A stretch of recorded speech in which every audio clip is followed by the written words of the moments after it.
Hello friend, नमस्कार। एक बार पुनः आपका हमारे चैनल ITI MCQ एक्सपर्ट में हार्दिक स्वागत है। आज हम डिस्कस करेंगे ITI के trade would work technician. Would work technician का ही दूसरा नाम है या ओल्ड नेम है कारपेंटर। पहले ये ट्रेड कारपेंटर के नाम से जाना जाता था, अब इसका पिछले साल नाम चेंज कर दिया है 2023 में। अब इसका नया नाम है वुड वर्क टेक्नीशियन। इस ट्रेड का हम प्रीवियस ईयर क्वेश्चन पेपर हम डिस्कस करेंगे। इस ट्रेड में ट्रेड थ्योरी के 38 questions, workshop calculation and science के 6 क्वेश्चंस, इंजीनियरिंग ड्राइंग के 6 क्वेश्चंस और एम्प्लॉयबिलिटी स्किल्स के 25 क्वेश्चंस ITI के CBT एग्ज़ाम में क्वेश्चंस पूछे जाते हैं।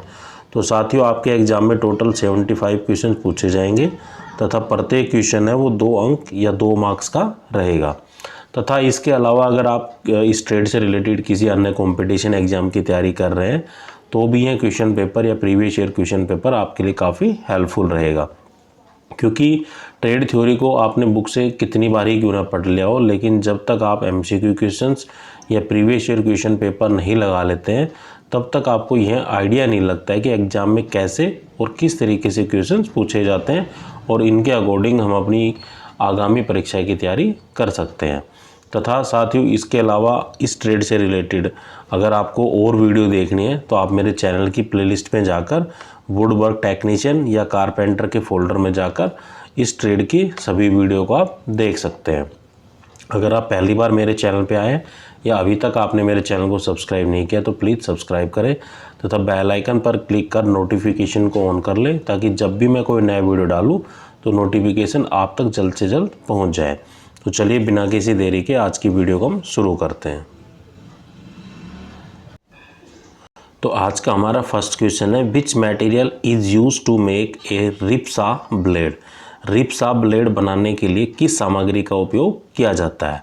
तो ब्लेड एक तरीके से ब्लेड का ही ये नाम है, रिप्सा। रिप्सा एक ब्लेड होती है। तो ये पूछ रहा है कि जो रिप्सा ब्लेड होती है वो किस पदार्थ या किस मटेरियल की बनी होती है। तो ये हमारी बनाई जाती है थिन स्प्रिंग स्टील की। तो right answer is option A2। जो रिप्सा ब्लेड है उसका मेनली यूज होता है to cut the wood with the grains. Next question is, what is the benefit of breast drill machine. जो ब्रेस्ट ड्रिलिंग मशीन होती है उसका जो मेन उपयोग है वो क्या है। तो जो बड़े डाया या बड़े व्यास का अगर डाया हमें जनरेट करना है, होल जनरेट करना है, छेद जनरेट करना है, तो हम किस मशीन का उपयोग करते हैं। किसी भी होल को जनरेट करने के लिए, किसी भी छेद को बनाने के लिए हम ड्रिलिंग मशीन का उपयोग करते हैं। अब कैटेगरी आती है कि बड़े होल को जनरेट करने के लिए किस ड्रिलिंग मशीन का उपयोग करेंगे और बड़े व्यास या छोटे व्यास के होल को जनरेट करने के लिए किस ड्रिलिंग मशीन का उपयोग करेंगे। तो यहाँ हमसे क्वेश्चन पूछ रहा है कि जो अगर हमें जो बड़े होल का जो डाया है या बड़े व्यास के होल करने के लिए हम किस ड्रिलिंग मशीन का उपयोग करते हैं। तो ये हमारी होती है ब्रेस्ट ड्रिलिंग मशीन। तो breast drilling machine is mainly use to make the hole with large diameter. Right answer is option A4। Four व्यास के होल को जनरेट करने के लिए हम ब्रेस्ट ड्रिलिंग मशीन का उपयोग करते हैं। Next question is, what is the advantage of bridle. Bridle का उपयोग क्या है। तो जो छोटे होल होते हैं या छोटे डायमीटर या छोटे व्यास के जो होल को जनरेट करने के लिए हम ब्रेडल का उपयोग करते हैं। तो right answer is option A1। Next question is, what is the use of trying plane. Trying plane का जो मुख्य उपयोग है वो क्या है। तो ट्राइंग प्लेन के अदर नाम भी है, it is also known as jointer plane, try plane या ट्राइंग प्लेन। इनका मेन काम होता है to straight the edge of the board and the process known as joining and the flat the surface of the larger board. Planing true and straight surface is the right answer. Correct answer is option A4. Next question is, what is the advantage of plug plane। जो plug plane का जो main फ़ायदा है वो क्या है। तो plug plane का जो मेन फ़ायदा होता है फॉर प्लानिंग फॉर द ग्रूज। ग्रूज को बनाने के लिए, ग्रूज को प्लानिंग करने के लिए हम प्लग प्लेन का उपयोग करते हैं। तो right answer is option A2। Next question is what is the advantage of portable power planning machine. Portable power planning machine का जो मेन फ़ायदा है वो क्या है?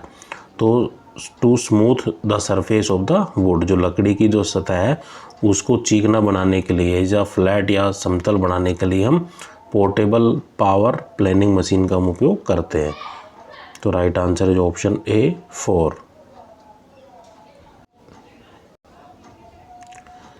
Next question is which part of hammer is shaped to fit handle rigidly. जो hammer का जो कौन सा भाग को कठोर रूप से हैंडल में फिट करने के लिए आकार दिया जाता है? तो ये होता है हमारा आइज होल। तो आपने देखा होगा कि जो भी हैमर होता है, हथौड़ा होता है, उसका एक हैंडल होता है जो लकड़ी का बना होता है और आगे का जो हिस्सा होता है वो लोहे का बना होता है। तो जो हैंडल होता है उसको हम जो लोहे का पार्ट होता है उसके अंदर एक होल जनरेट होता है जो इसमें हम लकड़ी के हिस्से को डालते हैं, तो वो हमारा कहलाता है आई होल। तो right answer is option A 4। Next question is what is the speciality of tag hammer. जो टैग हैमर है उसकी मुख्य विशेषता है वो क्या होती है? तो स्लाइट मैग्नेटिक होता है, वो थोड़ा चुंबकीय होता है। जो टैग हैमर होता है उसकी एक विशेषता ये होती है, स्पेशलिटी ये होती है, वो थोड़ा चुंबकीय होता है। तो right answer is option A 2। Next question is which type of wood is use to manufacture the head of mallet. Mallet के हेड का निर्माण करने के लिए किस प्रकार की लकड़ी का उपयोग करते हैं? तो मैलेट एक हैमर है और जैसा कि आप जानते होंगे, आपने अपने वर्कशॉप में देखा होगा कि ये जो हथौड़ा होता है वो पूरा ही लकड़ी का बना होता है। जो हैंडल होता है और आगे का जो हिस्सा होता है जिसके द्वारा हम चोट मारते हैं किसी स्थान पे, तो एक तरीके से हम कह सकते हैं कि मैलेट एक हैमर है जो कि पूरा ही लकड़ी का बना होता है। तो ये पूछ रहा है कि वो किस लकड़ी का या किस वुड का बना होता है? तो वो बना होता है हार्ड वुड का। तो right answer is option A 4। Next question is which is use to hold the job while sawing. किस प्रकार किसका उपयोग करते हैं सोइंग करते समय जॉब को पकड़ने के लिए? तो जब भी हम सोइंग करते हैं, एक तरीके से कटिंग करते हैं वुड की, तो जॉब को जिस की हम कटिंग कर रहे हैं, जिस जॉब की हम कटिंग कर रहे हैं, तो उसको पकड़ने के लिए हम किसका उपयोग करते हैं? वो हम यूज करते हैं बेंच हुक का। तो right answer is option A 1। Next question is what is the part marked as X in clean seasoning. जो क्लीन सीजनिंग में एक्स के रूप में जो चिन्हित भाग है वो क्या है? तो एक चित्र दिया गया है क्लीन सीजनिंग का। तो क्लीन सीजनिंग एक प्रोसेस होती है जो कि किसी भी लकड़ी के अंदर कोई मॉइस्चर कंटेंट्स हो या नमी है, नमी को कम करने के लिए या नमी को सुखाने के लिए ये प्रोसेस होती है। तो इस प्रोसेस को हम क्या बोलते हैं? Kiln seasoning. तो kiln seasoning is a process drying, एक तरीके से कह सकते हैं हम ड्राइंग प्रोसेस है, सुखाने की प्रक्रिया है to reduce the moisture content in the timber.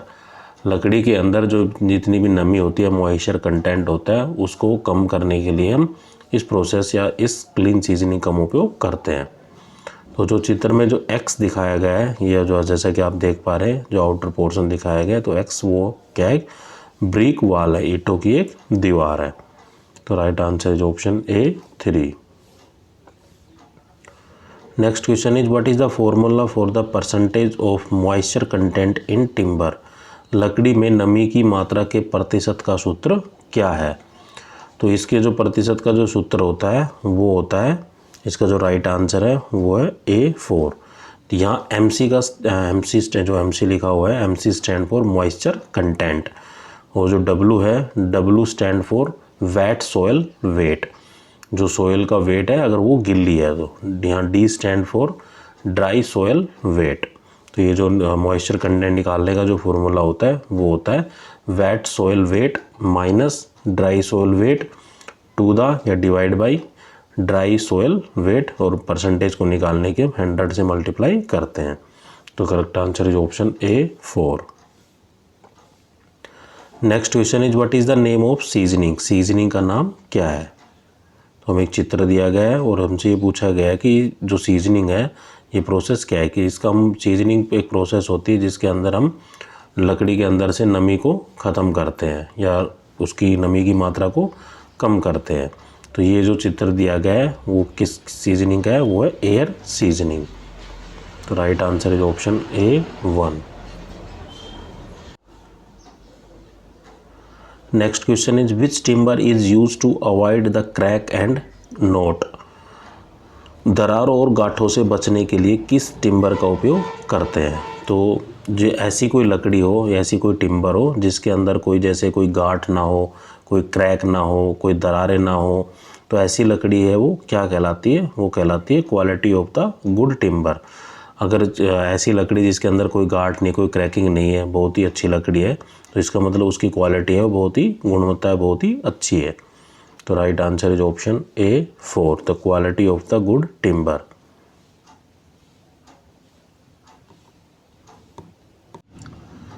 Next question is which is an oil preservative. एक तेल परिरक्षक कौन सा है। तो ऑयल प्रिजर्वेटिव कौन सा है। तो ऑयल प्रिजर्वेटिव का मेन जो उपयोग करते हैं हम लकड़ी में, वो करते हैं जो भी कोई दाग धब्बे हो, जैसे स्कैर्स एंड कोई बर्न्स मार्क्स हो, कोई रिंकल्स हो, वाउंड्स हो, बर्न्स हो, उनको हटाने के लिए हम ऑयल प्रिजर्वेटिव का उपयोग करते हैं। तो इसका जो राइट आंसर होगा वो होगा ऑप्शन A1, टार। तो tar is a oil preservative. It is mainly use to remove the scar and burns marks. जो भी दाग और धब्बे लगे होते हैं या बर्न्स के जले हुए मार्क्स होते हैं लकड़ी के ऊपर, उनको हटाने के लिए, या कोई रिंकल्स हो या कोई वाउंड्स हो और कोई भी बर्न मार्क्स हो, तो उनको हटाने के लिए हम टार ऑयल प्रिजर्वेटिव का हम उपयोग करते हैं। Next question is which type of joint is use for fixing the slabs. अलमारियों को ठीक करने के लिए किस प्रकार के जॉइंट का उपयोग किया जाता है। तो अलमारियों को ठीक करने के लिए, या आपने ऐसा जॉइंट देखा होगा कि एक लकड़ी को दूसरी लकड़ी के जो अंदर डाला जाता है, जॉइंट बनाया जाता है, उसको हम बोलते हैं हाउसिंग जॉइंट। तो अलमारियों को ठीक करने के लिए हम हाउसिंग जॉइंट का उपयोग करते हैं। तो right answer is option A1। Next question is what is the name of the joint marked as X in the drawer. जो ड्रॉवर में X के रूप में जो चिन्हित भाग है वो क्या है। तो जैसा कि आप देख पा रहे हो कि एक ही जो लकड़ी ये है जो सीधी वाली जा रही है, और इस लकड़ी को इस लकड़ी के अंदर घुसाया गया है या डाला गया है। तो ऐसी जो जॉइंट्स हैं वो क्या कहलाते हैं। तो ये हमारे जॉइंट्स कहलाते हैं हाउसिंग जॉइंट्स। तो right answer is option A2। Next question is what is the name of the joint. Joint का नाम क्या है। तो चित्र दिया गया है, तो इस जॉइंट का नाम बताना है कि इस जॉइंट का नाम क्या है। तो इस जॉइंट का नाम है मीटर कॉर्नर ब्रिडल जॉइंट। तो right answer is option A3। Next question is what is the name of joint use in place of mortise and tenon joint. Mortise या टेनन जॉइंट के स्थान पर किसका उपयोग किया जाता है, या कौन सा जॉइंट हम उपयोग करते हैं। तो वो हमारा कहलाता है ब्रिडल जॉइंट। तो bridle joint is mainly use in place of mortise and tenon joint. तो right answer is option A2। Next question is which part must be cut first to make the secret dovetail joint. Secret dovetail joint को बनाने के लिए सबसे पहले किस हिस्से को काटा जाना चाहिए। तो जो सबसे पहले काटा जाता है वो हिस्सा वो कहलाता है हमारा मोर्टाइज। तो mortise part must be cut first to make the secret dovetail joint. तो right answer is option A3। Next question is what is the name of the joint. इस जॉइंट का नाम क्या है। तो दो पार्ट्स दिए गए, एक पार्ट्स को दूसरे पार्ट्स के अंदर डालना। तो इस तरीके के जो जॉइंट कहलाते हैं हमारे, वो कहलाते हैं कॉमन डो टेल जॉइंट। तो right answer is option A2। Next question is which is essential knowledge for would worker before using glue. गोंद का उपयोग करने से पहले एक लकड़ी कार्यकर्ता के लिए क्या ज्ञान होना आवश्यक है। तो कोई भी जो वुड वर्कर है या कोई भी कारपेंटर है, अगर उसको कोई चीज़ को चिपकाना है ग्लू की हेल्प से, तो उसका ग्लू की प्रॉपर्टीज़ का पता होना चाहिए कि उसकी जो चिपकने की जो क्षमता है वो कितनी है, जो एडेसिव पावर है ग्लू की वो कितनी है। ये उसका ज्ञान होना बहुत ही आवश्यक है। तो adhesive power of the glue is the essential knowledge for the woodworker या carpenter before using the glue. गोंद का उपयोग करने से पहले जो लकड़ी कार्य करता है या जो भी काम कर रहा है कोई भी कारपेंटर है, उसे गोंद के चिपकने की जो क्षमता है उसका पता होना चाहिए। तो right answer is option A 4। Next question is which glue is prepared from the curds of schemed milk. जो स्कीम्ड मिल्क के दही से कौन सा गोंद है वो तैयार किया जाता है। तो स्कीम्ड मिल्क से स्कीम्ड दूध के दही से जो गोंद तैयार किया जाता है वो हमारा कहलाता है कैसीन गोंद।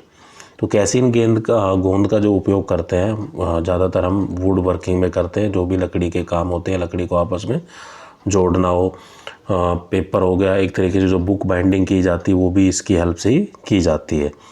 इसका उपयोग इसलिए करते हैं क्योंकि ये ड्यूरेबल होता है और वाटर रेजिस्टेंस होता है।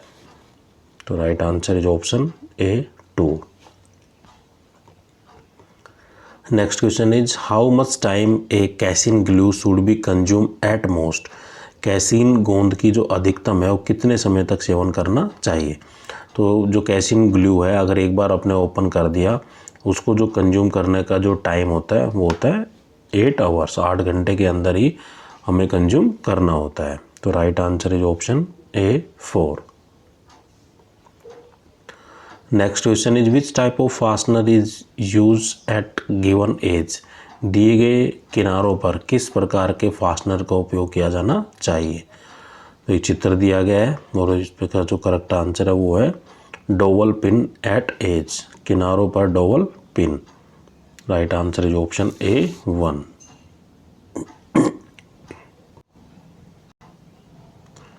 Next question is which type of joint is tongue and groove joint. किस प्रकार के ज्वाइंट है वो टोंग और ग्रूव ज्वाइंट होता है। तो ये हमारा कहलाता है बोल्डरिंग। तो bouldering is a type of joint in tongue and groove joint. तो right answer is option A 2। Next question is what is the name of the joint. इस ज्वाइंट का नाम क्या है। तो चित्र में जो ज्वाइंट दिया गया है उस ज्वाइंट का जो नाम है वो है सिंपल बट ज्वाइंट। तो right answer is option A 1। But joint में क्या है कि पीसों को आपस में इस तरीके से रखा जाता है। तो right answer is option A 1। Next question is which is projected height of Doval pin after inserting A Doval pin joint. Doval pin joint में डालने के बाद डोवल पिन की जो अनुमतित ऊंचाई होती है वो कितनी होती है। तो वो अनुमतित जो ऊंचाई होती है, हाइट होती है, वो होती है 1/2 द हाइट अपवर्ड्स। तो right answer is option A 3। Next question is what is the name of lengthening joint. Lengthening joint का नाम क्या है। तो लेंथनिंग ज्वाइंट का जो नाम है, जैसा कि आप देख पा रहे हो कि एक पीस के ऊपर दूसरा पीस रखा गया है। तो इस तरीके के जो ज्वाइंट होते हैं उनको हम बोलते हैं लैप ज्वाइंट। तो लैप ज्वाइंट में भी कौन सी कैटेगरी है वो है एंड ओवर लैप ज्वाइंट। तो right answer is option A 2। Next question is what is the name of the joint. इस ज्वाइंट का नाम क्या है। तो चित्र में जो ज्वाइंट दिया गया है वो भी हमारा ज्वाइंट क्या है, एंड हाफ लैप ज्वाइंट है। एक पीस के ऊपर दूसरा पीस रखा गया है। तो right answer is option A 2। Next question is what is the part marked as X. X के रूप में जो चिन्हित भाग है वो क्या है। दो पार्ट को आपस में मीट करा गया है और एक पोर्शन छोड़ा गया है। जैसा कि आप चित्र में दिखाया गया कि जो एक्स है, तो एक्स पार्ट है वो क्या है। तो एक्स पार्ट एक वेजिज है। तो right answer is option A 4। Next question is what is the purpose of seasoning of timber. लकड़ी की जो सीजनिंग का जो मेन उद्देश्य क्या होता है। तो हम सीजनिंग एक प्रोसेस होती है, जैसा कि हम क्लीनिंग प्रोसेस को पहले डिस्कस कर चुके हैं। तो सीजनिंग इन द टिम्बर होता है कि जो भी मॉइस्चर कंटेंट्स है टिम्बर के अंदर उसको सुखाना या उसको कम करना। तो right answer is option A 1। Remove the moisture. नमी को निकालने के लिए हम सीजनिंग टिम्बर का उपयोग करते हैं।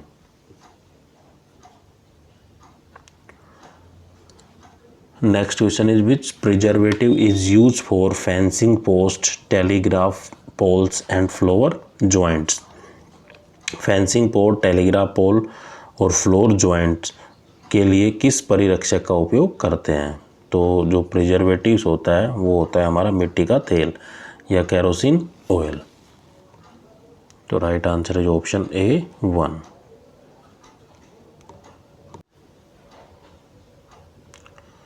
Next question is which glue is prepared from the milk of skin, bone and acid. त्वचा, हड्डी और अमल के मिश्रण से कौन सा गोंद तैयार किया जाता है?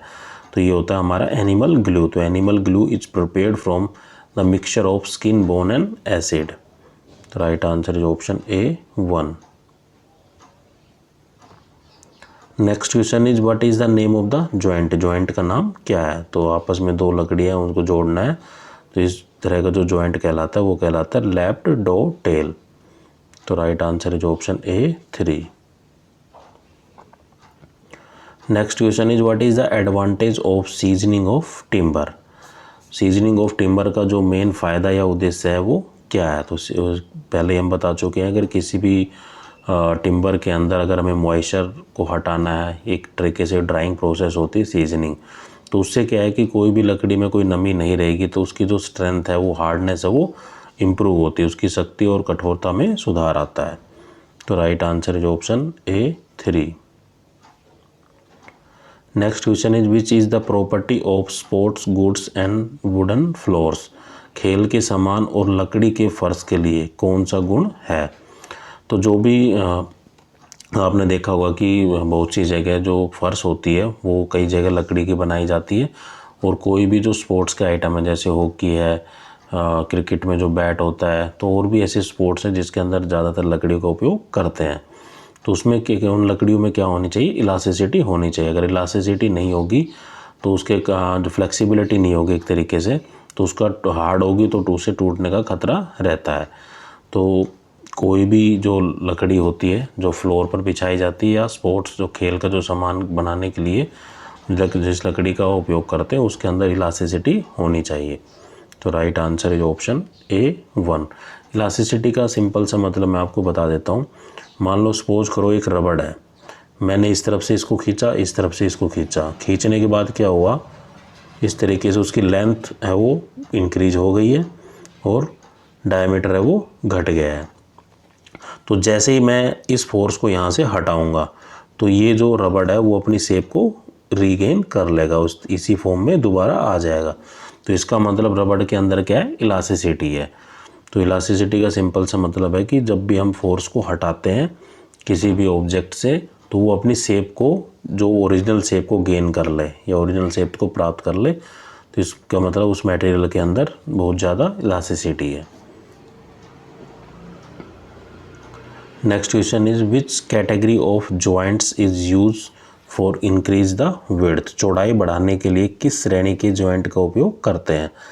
जब भी हमें अगर चौड़ाई को बढ़ाना है तो हम क्या करते हैं? वाइडनिंग जॉइंट का हम उपयोग करते हैं। तो right answer is option A 3।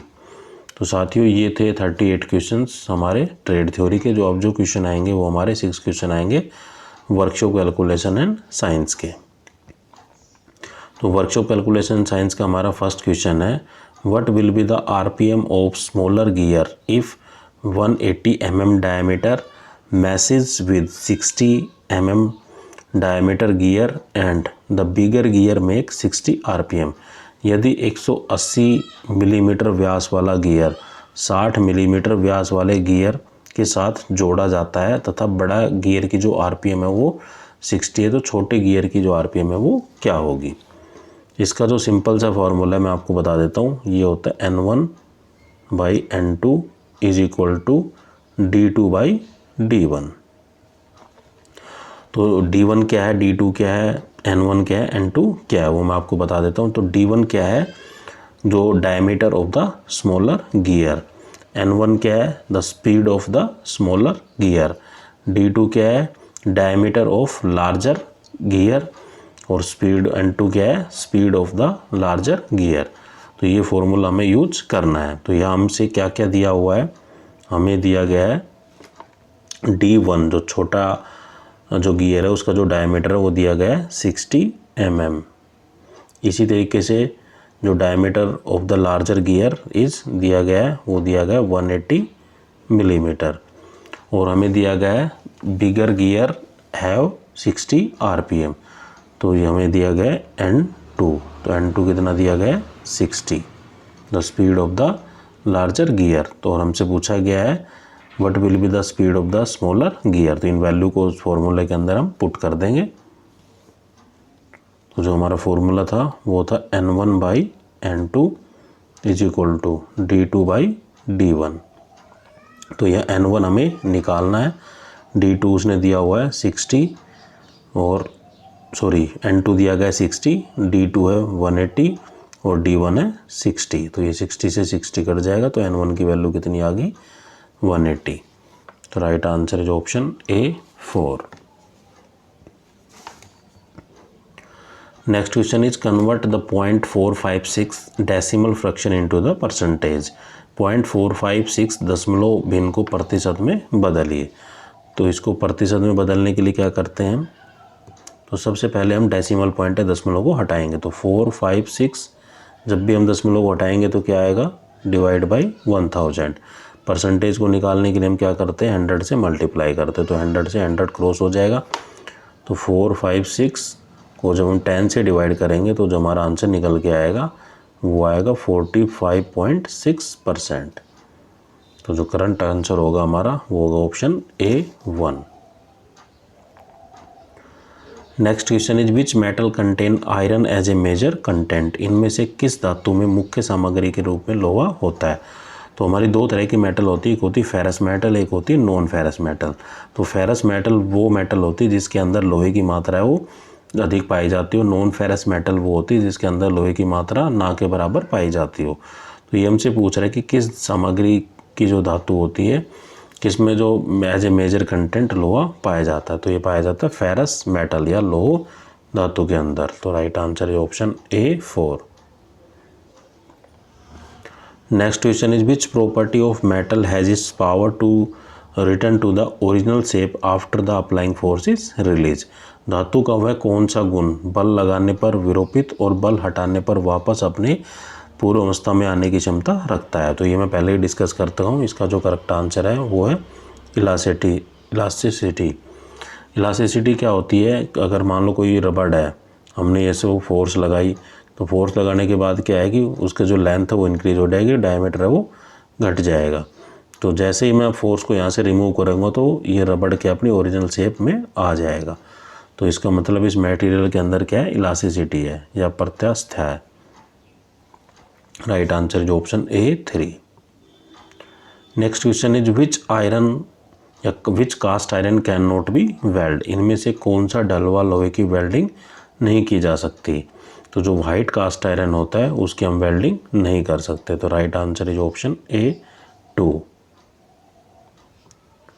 Next question is which metal is widely use for making casting of machinery part.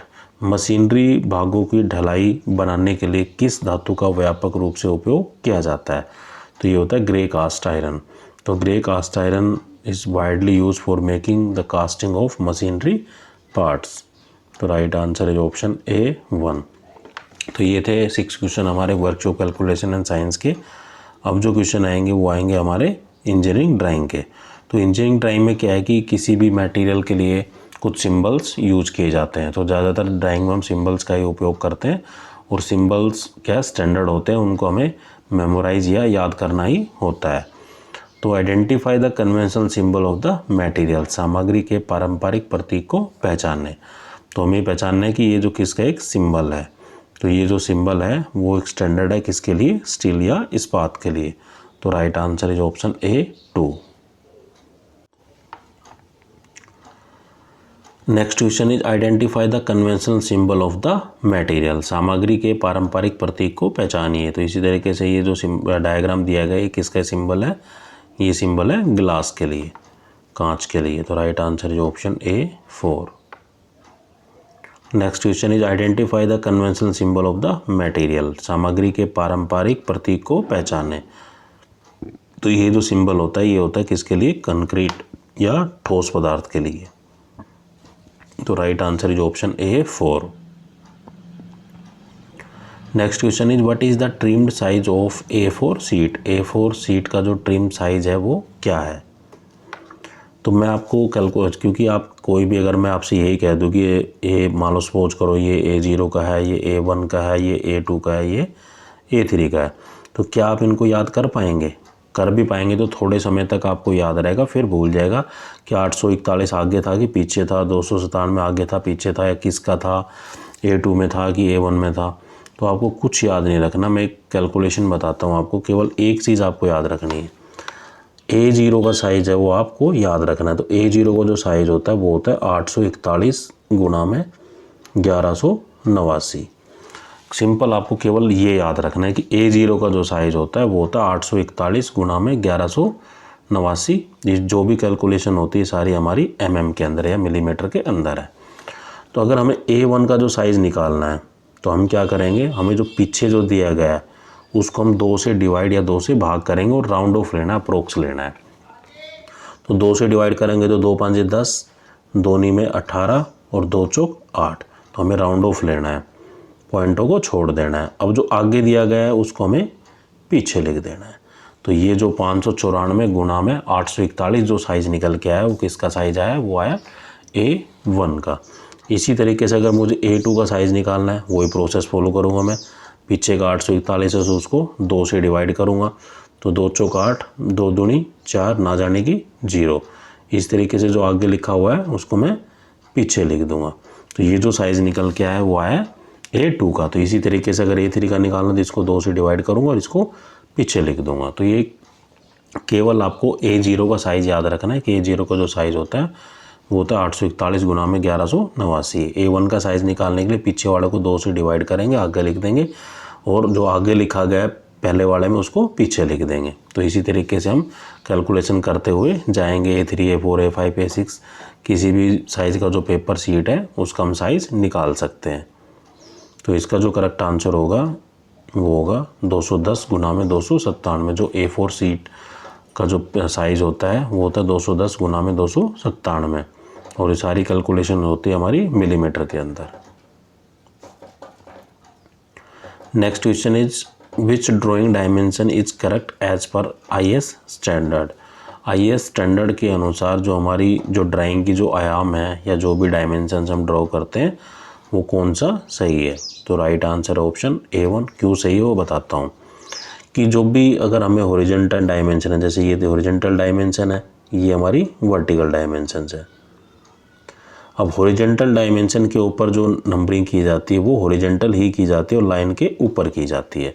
इसी तरीके से वर्टिकल में वर्टिकल ही की जाती है और लाइन के ऊपर की जाती है। तो इसलिए ये करेक्ट है। बाकी ऑप्शन दिखाता हूँ आपको क्या गलती की हुई है। जैसे इसने क्या है, डायमेंशन को नीचे लिख दिया है, तो इसलिए ये गलत हो गया है। इसी तरीके से इसमें भी इसने डायमेंशन को क्या है, नीचे लिख दिया, इसलिए ये गलत हो गया है। इसमें क्या कर दिया उसने कि डायमेंशन को यहाँ नीचे लिख दिया है, और जो वर्टिकल डायमेंशंस आनी थी इस तरीके से जो आनी थी उसने हॉरिजॉन्टल कर दिया है, तो इसलिए ये गलत हो गया। तो जो करेक्ट आंसर होगा वो होगा option A1। Next question is identify the name of the prism. दिए गए चित्र में हमें प्रिज्म का नाम बताना है। तो कोई भी प्रिज्म को जो आकार है या किस तरह की जो प्रिज्म है उसको बताने के लिए हम उसको टॉप से देखेंगे। तो टॉप से देखने पर हमें ये पता चल रहा है इसकी जो नंबर ऑफ साइड है वो कितनी है, 4, 1 2 3 4। अब 4 साइड तो काफ़ी होती है, रेक्टेंगल की भी हो सकती है, स्क्वायर की भी हो सकती है, वो हमें देखना है। तो स्क्वायर्स क्या होते हैं कि स्क्वायर वो होती है जिसकी सारी भुजाएं आपस में इक्वल होती है, और रेक्टेंगल वो होती है जिसकी आमने सामने की भुजा वो इक्वल होती हो। तो यहाँ हमें देखने से पता चल रहा है कि क्या है, स्क्वायर है। तो right answer is option A2 square prism. तो ये थे क्वेश्चन हमारे इंजीनियरिंग ड्राइंग के। अब जो 25 क्वेश्चन आएंगे वो आएंगे एम्प्लॉयबिलिटी स्किल्स के। तो एम्प्लॉयबिलिटी स्किल्स का फर्स्ट क्वेश्चन है fill in the blank with the correct future tense of the verb. क्रिया के सही भविष्य काल के साथ रिक्त स्थान भरे। तो ये कह रहा है कि फ्यूचर टेंस यूज करना है हमें। We dash to the zoo after the breakfast. तो ब्रेकफास्ट के बाद क्या है कि हम जू में जाएंगे। तो we will go to the zoo after the breakfast. तो right answer is option A 4। Next question is fill in the blank with the correct word. रिक्त में सही शब्द भरे। दे डैश गुड फ्रेंड्स, तो फ्रेंड्स हो गया तो मतलब काफ़ी फ्रेंड है, तो दे आर गुड फ्रेंड्स। तो right answer is option A 3। Next question is fill in the blank with the present progressive tense of the verb. क्रिया के वर्तमान प्रगतिशील काल के स्थान पर रिक्त स्थान भरे। The train dash through the tunnel, जो प्रेजेंट टेंस की बात कर रहा है तो the train is passing through the tunnel. तो right answer is option A 2। Next question is fill in the blank with proper interrogative adjective. उचित interrogative विशेषण के स्थान पर रिक्त स्थान भरे। डैश आर यू गोइंग, तो वेयर आर यू गोइंग। तो right answer is option A 2। Next question is fill in the blank with proper pronoun. I made this cake. रिक्त स्थान पर उचित सर्वनाम भरे। तो आई, माई, मी इस तरीके से होता, तो I made this cake myself. तो right answer is option A 1। Next question is fill in the blank with proper pronoun. रिक्त स्थान पर उचित सर्वनाम भरे। सी मेड दिस केक, तो सी होता महिला के लिए या फीमेल के लिए, तो सी हर। तो she made this cake herself. तो right answer is option A 3। Next question is fill in the blank with proper reflexive pronoun. रिक्त स्थान में उचित प्रत्ययवर्ती सर्वनाम भरे। सी हैज हार्ट, तो सी आ रहा महिला के लिए या फीमेल के लिए, तो सी हर होता है, तो इसलिए राइट आंसर होगा हमारा option A 2। She has hurt herself. Next question is fill in the blank with suitable adjective in the given sentence. दिए गए वाक्यों के लिए उपयुक्त विशेषण के स्थान पर रिक्त स्थान भरे। The little girls dash eyes relieved her mischief, तो the little girl twinkling eyes relieved her mischief. तो right answer is option A 4। Next question is fill in the blank with suitable place preposition. उपयुक्त स्थान पुरुष तर्क के स्थान पर रिक्त स्थान भरे। तो my house is dash the third floor, तो my house is on the third floor. तो right answer is option A 3। Next question is fill the correct question word. सही पर्सन शब्द भरे। Dash is the speaker at the function, तो function पे वो जो speaker है वो कौन था, तो who is the speaker at the function. Right answer is option A 4। Next question is low level language is called. जो निम्न स्तर की भाषा है उसे क्या कहा जाता है। तो कंप्यूटर का क्वेश्चन है। कंप्यूटर में 2 तरह की लैंग्वेज होती है, एक होती है लो लेवल लैंग्वेज, एक होती है हाई लेवल लैंग्वेज। तो low level language is also called the machine language. Right answer is option A 3। Next question is pronunciation refers to. उच्चारण है वो किसको संदर्भित करता है। तो प्रोनाउंसिएशन या उच्चारण से मतलब है कि किसी वर्ड को हमें पुकारना है या बोलना है। तो ध्वनि का उत्पादन या production of the sound is refer as the pronunciation. तो right answer is option A 4। Next question is rearrange the following set of word into the meaningful sentence. Teacher, school, worked, she, a, as शब्दों में निम्नलिखित set के सार्थक वाक्य के रूप में सही सम्मिलित करें। एक जैसे टीचर, स्कूल, वर्क, एज कुछ वर्ड्स दिए गए, उनसे हमें एक मीनिंगफुल सेंटेंस बनाना है। तो she worked as a school teacher, वह एक स्कूल अध्यापिका के तौर पर कार्य करती है। तो राइट आंसर जो option A 2। Next question is rise and fall of the pitch of the voice is called. आवाज़ की पिच का उठना और गिरना क्या कहलाता है। तो आवाज़ की पिच का उठना और गिरना कहलाता है आवाज़ का उतार चढ़ाव या इंटोनेशन। तो right answer is option A 2। Next question is the word that express a sudden and strong feeling is called. वह शब्द जो अचानक और मजबूत भावना व्यक्त करता हो वो शब्द क्या कहलाते हैं। तो वह शब्द जो अचानक और मजबूत भावना को व्यक्त करता हो तो ऐसे शब्द हमारे कहलाते हैं विषमयादि बोधक या इंटरजंक्शन। तो right answer is option A 2। Next question is when you greet the higher officer या official such as teacher, instructor and supervisor you should use. तो जब भी आप अपने शिक्षक, परीक्षक, पर्यवेक्षक या किसी भी उच्च अधिकारी से मिलते हैं तो उसको कुछ अभिनंदन करते हैं तो आप किस चीज़ का उपयोग करते हैं। तो ये डिपेंड करता है टाइम पे। अगर हम सुबह के टाइम मिल रहे तो गुड मॉर्निंग, दोपहर के टाइम मिल रहे तो गुड आफ्टरनून, शाम के समय मिल रहे तो गुड इवनिंग, रात के समय मिल रहे तो गुड नाइट। तो यहाँ जो उसके अकॉर्डिंग जो हमारा राइट आंसर है वो है गुड मॉर्निंग। तो जब भी हम किसी अपने शिक्षक, परीक्षक के पर्यवेक्षक या किसी भी सीनियर पर्सन से मिलते हैं या किसी भी उच्च अधिकारी से मिलते हैं तो हम गुड मॉर्निंग का अभिनंदन करते हैं, जब भी हम सुबह के टाइम अगर मिल रहे हैं तो। Next question is which is the silent letter in the word answer. Answer शब्द में कौन सा मूक अक्षर है। तो आंसर शब्द में जो मूक अक्षर है वो है हमारा W। तो right answer is option A 4। Next question is which one is do of discuss etiquettes. चर्चा के शिष्टाचारों में कौन सा डू है। तो कोई भी एक अच्छा शिष्टाचार है वो क्या है। तो हमें दूसरों की, अगर हम मान लो कम्युनिकेशन कर रहे हैं, कोई मीटिंग चल रही है तो हमें दूसरों की बातों को सुनना है कि दूसरा व्यक्ति क्या कह रहा है। तो ये कहलाता है हमारी चर्चा के शिष्टाचार। Right answer is option A 2। Next question is which one is do not of discuss etiquettes. चर्चा शिष्टाचारों का कौन सा डू नोट नहीं है। तो कल मान लो कोई चर्चा कर रहे हैं कोई किसी टॉपिक के ऊपर, हम अननेसेसरी कोई मीटिंग चल रही है उसके अंदर हम अननेसेसरी बहस कर रहे हैं या टॉपिक से हटकर कोई बात कर रहे हैं तो ये हमारा डू नोट कैटेगरी के अंदर आता है। तो राइट आंसर होगा हमारा ऑप्शन ए 4 आर्गू अननेसेसरी, अनावश्यक बहस करना डू नोट की कैटेगरी में एक अच्छा शिष्टाचार नहीं कहलाता है। Next question is which one is the brain of the computer. Computer का जो मस्तिष्क है वो क्या कहलाता है। तो कंप्यूटर का मस्तिष्क बोलते हैं CPU को। CPU stand for central processing unit. Next question is which one is a cardinal number. Cardinal number है वो कौन सा है। तो 10 इज ए कार्डिनल नंबर। तो right answer is option A 1। Next question is which one is a cardinal number. तो 1 is a cardinal number. तो right answer is option A 1। Next question is which one is the exclamatory sentence. कौन सा विषमयादि बोधक वाक्य है। तो कोई भी विषमयादि बोधक जो वाक्य होते हैं उसके लास्ट में ये लगा होता है। तो इसको मतलब जो राइट आंसर है वो है option A 1 what is a beautiful house it is.